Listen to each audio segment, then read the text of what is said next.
Halo, oke kali ini kita coba bedah bareng ya materi yang Anda bagikan soal siklus krisis utang besar. Ini dari Redalio. Gitu ya. Menarik nih topiknya. Fokus kita nih terutama di bagian yang, paling menegangkan.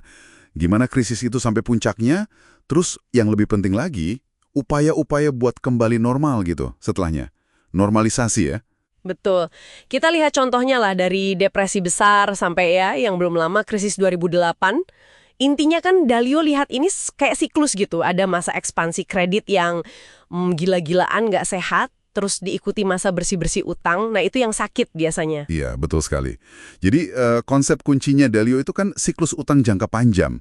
Jadi utang itu numpuk-numpuk terus selama ya puluhan tahun lah. Sampai suatu saat, ya mau gimana lagi, nggak bisa dihindari. Pasti meledak jadi krisis. Pasti ya. Nah, setelah krisis itu, masuklah fase pengurangan utang atau kita sering dengar deleveraging. Sama, yaitu tadi, upaya-upaya untuk kembali stabil, kembali normal. Oke. Dan menariknya, Dalio bagi krisis ini jadi dua tipe utama loh. Ada depresi-deflasi, Deflasi, oke. ini biasanya kalau suku bunga udah nol gitu, udah mentok, jadi solusinya lebih ke restrukturisasi utang sama penghematan. Nah, satunya lagi, depresi inflasi. Ini seringnya di negara yang utang falasnya banyak, terus tergantung sama modal asing. Oke. Coba kita bayangin dikit fase naiknya ya. Kredit gampang, semua orang belanja, pendapatan naik, harga aset ikutan naik.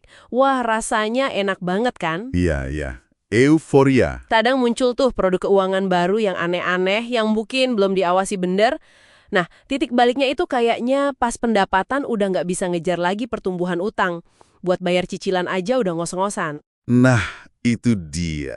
Disitulah semua berbalik arah kan. Harga aset anjlok, orang susah cari pinjaman, likuiditas kering katanya. Belanja dipangkas, pendapatan turun. Jadi, lingkaran setan ke bawah gitu ya. Persis. Lingkaran setan ke bawah. Dan di situasi kayak gini nih, kebijakan moneter yang biasa-biasa aja itu jadi nggak mempan? Nggak ngefek ya? Iya. Kalau depresinya deflasi, ya gimana? Suku bunga udah nol atau deket nol. Mau diturunin lagi juga, ya percuma aja kan? Kalau inflasi, nah ini dilema lagi.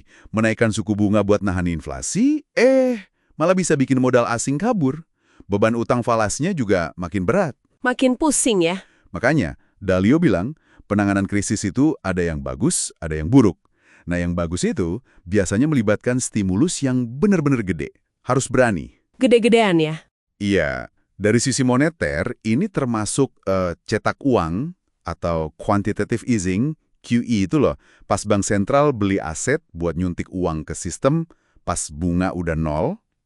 QE ya, sering dengar itu. Sama dari sisi fiskal juga, belanja pemerintah digenjot. Dan ini penting, harus berani melindungi lembaga keuangan yang vital, yang sistemik itu. Jangan sampai dibiarin bangkrut gitu ya. Betul. Nah, yang buruk, ya kebalikannya. Kalau pemerintahnya ragu-ragu, stimulusnya nanggung, atau malah buru-buru ngetatin kebijakan lagi. Atau, yaitu membiarkan lembaga penting kolaps. Wah, itu bisa runyam. Nah, ini di bagian yang seru menurut saya. Upaya normalisasi setelah puncak krisisnya lewat. Sumber anak anti kasih contoh menarik banget. Ambil depresi besar di AS tahun 30-an deh. Iya. Roosevelt ya. Betul. Kebijakan Presiden Roosevelt waktu itu kan benar-benar radikal. Dolar diputus dari emas, bank diliburin sementara, bahkan ada langkah awal QE itu pas The Fed mulai beli obligasi pemerintah. Ini kan upaya nekat banget ya buat nyetop pendarahan ekonomi. Beda banget ya sama kebijakan sebelumnya yang malah penghematan. Kontras banget, yang sebelumnya malah bikin tambah parah kan? Iya. Contoh lain yang lebih ekstrim lagi itu mungkin hiperinflasi Jerman ya, di Republik Weimar, habis Perang Dunia Pertama. Oh iya, yang harga-harga naik gila-gilaan itu. Betul. Buat kembali normal, mereka sampai harus bikin mata uang baru, namanya Rentenmark. Dijaminnya pakai aset real coba. Plus, aturan soal cetak uang jadi super ketat. Ini udah langkah putus asa sih buat balikin kepercayaan ke mata uang. Fokusnya benar-benar bangun kredibilitas lagi dari nol. Luar biasa ya. Lalu, tentu aja, krisis finansial global 2008. Ini mungkin kita semua masih pada ingat lah ya. Masih cukup seger ya ingatannya? Upaya normalisasinya waktu itu, wah gila-gilaan. Ada QE skala masif, yang Dalio sebut Monetary Policy 2, itu kan? MP2 ya? Terus ada program TARP, Troubled Asset Relief Program.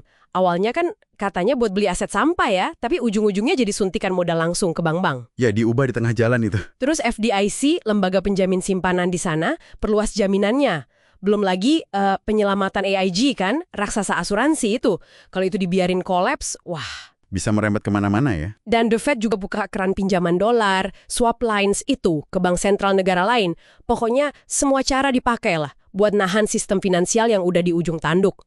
Nah, yang menarik dari semua contoh ini ya, terutama kalau kita lihat krisis yang tipe deflasi, cetak uang, sama jaminan pemerintah, itu jadi kayak langkah yang hampir nggak bisa dihindari aja gitu. Jadi kayak obat pamungkas gitu ya. Bisa dibilang gitu. Pas nurunin suku bunga udah nggak efektif lagi, sumber Ana juga kan menyoroti betapa pentingnya ngatasin masalah solvabilitas. Kemampuan bayar utangnya lembaga-lembaga keuangan yang super penting itu. Harus diselamatkan pokoknya ya. Entah lewat merger paksa, atau disuntik modal negara, atau dikasih jaminan penuh. Dan biasanya nih, setelah krisis reda, pasti muncul aturan main baru. Reformasi regulasi ya. Betul. Kayak Dodd-Frank setelah 2008 itu kan. Tujuannya ya biar nggak keulang lagi hal yang sama. Walaupun ya. Jadi, kesimpulannya gimana nih? Apa artinya semua ini buat Anda, para pendengar? Krisis utang besar ini, polanya kelihatan lumayan jelas ya. Ada tumpukan utang yang nggak sehat, terus diikuti fase bersih-bersih yang, ya menyakitkan. Deleveraging tadi. Iya. Dan proses kembali normalnya itu seringkali butuh langkah kebijakan yang super besar, nggak biasa kadang ya kontroversial juga. Betul. Dan memahami siklus ini, terus tahu alat-alat normalisasi yang dipakai pembuat kebijakan, itu bisa bantu Anda melihat gambaran yang lebih besar lah di balik berita ekonomi atau peristiwa sejarah. Biar nggak kaget-kaget amat ya kalau ada kebijakan aneh muncul. Iya. Ini nunjukin betapa sulitnya pilihan yang dihadapi mereka, para pembuat kebijakan itu. Dan gimana tindakan mereka, cepat atau lambat, itu bisa sangat menentukan hasilnya. Ingat kata Dalio, siklus ini bakal terus berulang kayaknya. Karena sifat manusia dan cara kerja kredit itu sendiri ya. Mungkin begitu. Ada hubungannya ke sana. Nah, sebagai penutup nih, coba kita pikirkan ini deh. Dalio bilang habis krisis, terus ada reformasi. Ingatan kita tuh cenderung pendek, lupa gitu. Gampang lupa. Semangat baru muncul lagi, cara-cara ngutang baru berkembang lagi, mungkin di area yang belum diatur ketat. Nah, ini bisa jadi bibit buat siklus berikutnya kan? Bisa jadi. Pertanyaan buat Anda renungkan nih. Kalau lihat pola sejarah ini, kira-kira ada nggak sih tanda-tanda kita mungkin udah deket akhir siklus utang jangka panjang saat ini? Dan pelajaran dari upaya normalisasi di masa lalu itu, apa benar-benar udah kita pegang erat? Atau jangan-jangan udah mulai lupa lagi? Pertanyaan bagus tuh buat direnungkan.